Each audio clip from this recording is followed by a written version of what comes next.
गुरु शिष्य की कहानी। एक बार की बात है, एक आश्रम में 3 शिष्य रहते थे।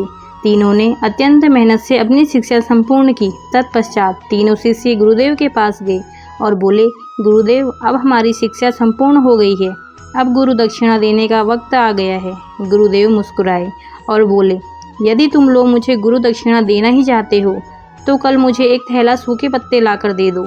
तीनों शिष्य मंद मुस्कुराए और उन्होंने सोचा, सूखी पत्तियां लाना कौन सी बहुत बड़ी बात है।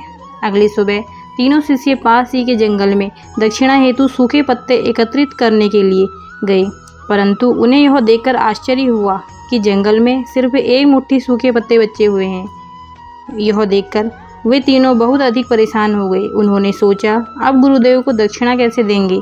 तभी सामने से एक किसान आता हुआ दिखाई दिया, जिसने एक थैले में ढेर सारे सूखे पत्ते लिए हुए थे। उन्होंने उस किसान से आग्रह किया, भाई, हमें भी थोड़े सूखे पत्ते दे दो, हमें इसकी अत्यंत आवश्यकता है।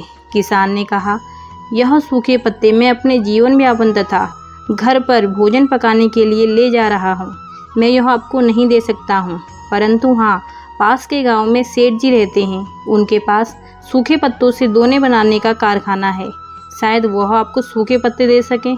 वे तीनों सेठ जी के पास गए और उनसे सूखे पत्ते देने के लिए आग्रह किया, परंतु सेठ जी ने कहा कि मैं आपको सूखे पत्ते नहीं दे सकता, क्योंकि इनकी मुझे आपसे अधिक आवश्यकता है। मैं इन सूखे पत्तों से अपना कारोबार चलाता हूँ, मुझे क्षमा करें।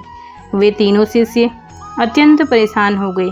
उन्होंने बहुत लोगों से पूछा तो पता चला कि पास में ही एक बूढ़ी दादी रहती हैं। वे सूखे पत्ते एकत्रित करती हैं, हो सकता है उनके पास से मिल जाएं। तीनों बूढ़ी दादी के पास गए और उनसे सूखे पत्ते देने का आग्रह किया, परंतु बूढ़ी दादी उन सूखे पत्तों से औषधियाँ बनाया करती थी, तो उन्होंने भी मना कर दिया। अब तीनों छात्र निराश होकर आश्रम लौट आए और दुखी मन से गुरुदेव को सारी बात बताई कि वे उनकी दक्षिणा लाने में असफल रहे।